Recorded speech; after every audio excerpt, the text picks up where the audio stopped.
Hey guys, I'm going to go ahead and give you a tutorial on how to animate the Beatles action figures that have made this channel so popular.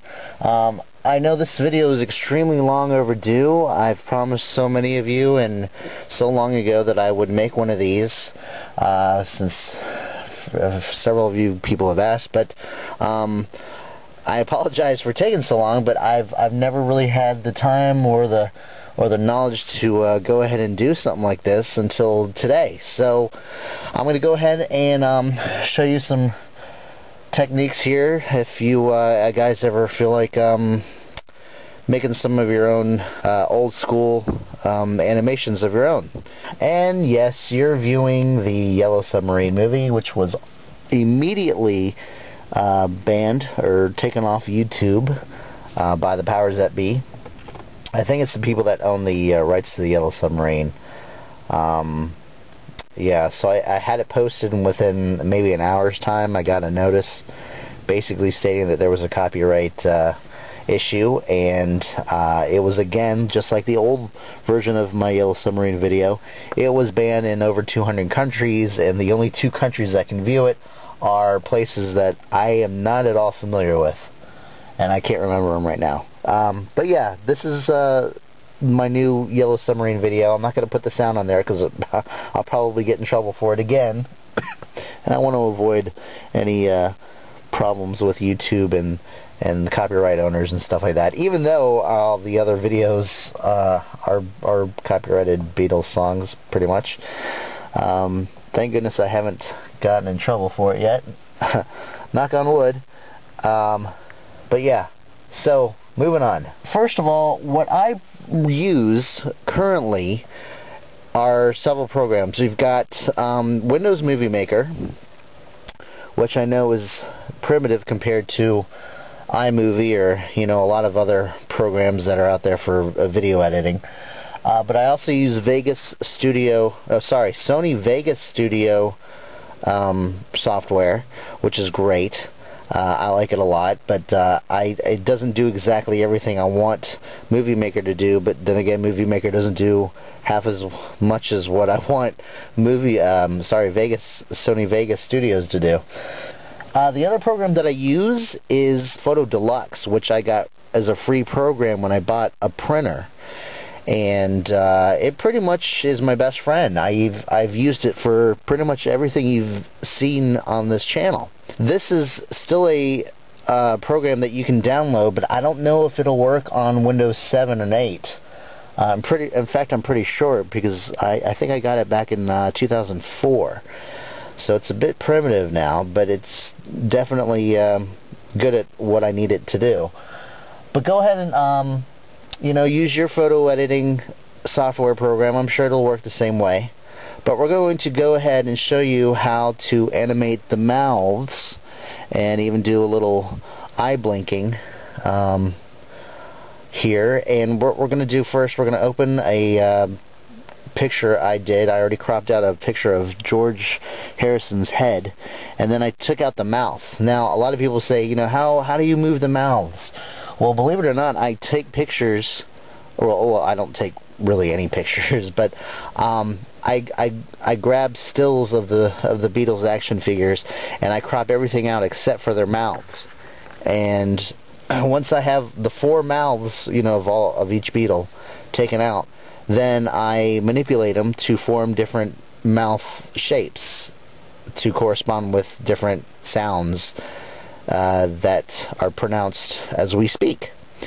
So the first one is George's mouth. The mouth that actually came on George on the figure is this very happy, very wide mouth right here, and then I actually modified it to have a tongue showing, just because, you know, a lot of times when we have our mouths wide open like that to express certain vowel sounds, our tongue does tend to show.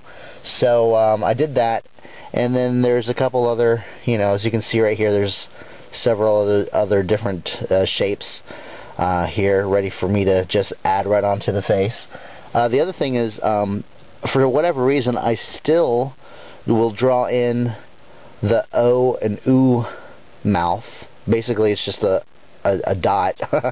Some of them are perfectly round, some of them are a little bit more oblong. And then for the closed mouth, I prefer to draw it in rather than have one just saved to use, just because, you know, I draw the straight closed mouth depending on the situation, you know, depending on what that beetle is doing. So it's pretty simple. As you can see, when you crop out a picture like I did with the George picture here, you're going to see the layers, and then when you get to the bottom layer, I guess, you're going to see this gray and white checkerboard thing, and that basically means there's nothing below it. So you can actually move that head onto a different background. Let's go into editing his eyes. Now this is not something I'm really going to worry about, but I do want to show you exactly how I get them to blink their eyes. I have a tool here that basically fixes blemishes and scratches and whatnot on photos, and I'm going to do that right now with George's eyes to make them blink. So I have this little crosshair, this little target, and I put it on a part of his skin that I want to match the color of. And right now I'm going to do is his right eye, and I just want to go ahead and edit it. Now granted, the coloring of the eye while it's open is not going to match exactly the color of the eye when it's closed. Naturally, when you do close your eyes, you are going to see a different shape. You're going to see some different color there. So now that the right eye is done, we're going to go straight to the left eye. The left eye should be a little bit easier.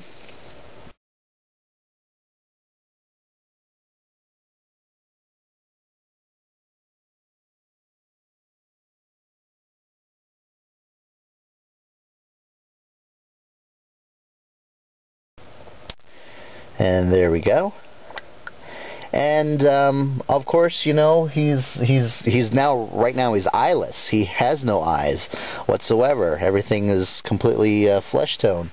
So this is where I take my drawing utensil and I draw in the eyelids, and it's just a little black line. And I go over it a couple times just to make it thick, because I'm using the smallest size marker here. And if I do it too slight, depending on the resolution of, you know, that's provided from whatever it is you're watching out of. If you're watching out of a cell phone or maybe even an iPad, you might not be able to make out all the details in the eyes. So I go over it a little bit just to make it more visible. And so there you go. He has his eyes shut, and we're actually going to keep his eyes shut for this. And I'm going to move his head over to John Lennon's body. This is a John template that I made for the Revolution video that will be out this year, we hope. Now basically what I'm going to do from this point on, I'm going to jump ahead. I'm not going to use this picture here anymore. I'm going to just use some previous green screen material and animate that for you, and then I'm going to show you how I put it on a background. Now we're going to take this. As you can see, there's a couple images here that almost look the same, but they're all slightly modified. They either have a different mouth shape, or maybe the head position has been moved as well. And so you may have seen this from either the Christmas video or the That Means a Lot video, I'm not sure. But anyway, I'm going to animate these couple of frames, and now you have a green screen, animated green screen beetle, pretty much. And it's just repeating the same movement a couple times here, a few times. And what we want to do now is open it in Sony Vegas Studios. Now we put it here in the track, the video track, and over here on the left of the screen you have room for at least 3 video tracks and then room for at least 3 audio tracks. We're not going to worry about the audio today. It's no big deal. It's kind of self-explanatory. Now basically when you have a green screen figure, you want to have a background to put it on. So we just got to find one, and I happen to have one right here of those classic telephone booths you find in London, or all over England really, I guess. Excuse me.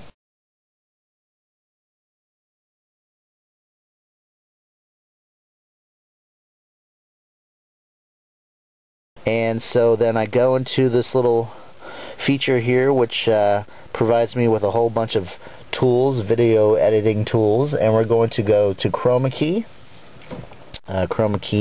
green screen, and we're going to literally hide the green that's on here, blend it into the picture behind it, which is the picture of the phone booths. Okay, and okay, so now we have our beetle and a background. I guess in his natural background, really.